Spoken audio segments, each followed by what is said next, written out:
دو دوست۔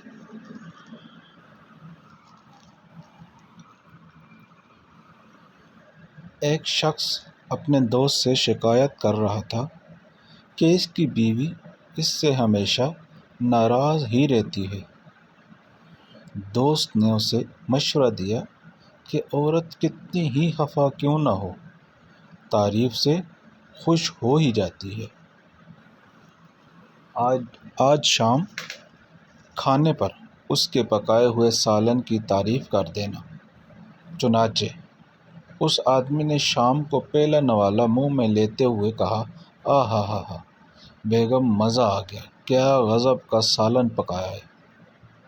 بیوی کھانا چھوڑ کر رونے بیٹھ گئی۔ خاوند نے رونے کی وجہ پوچھی تو بیوی نے کہا، تم نے میرے کسی چیز کی تعریف نہیں کی۔ خاوند نے کہا، تمہارے سالن کی تعریف تو کی ہے۔ بیوی بولی، یہ تو میں نے ہوٹل سے منگوایا تھا۔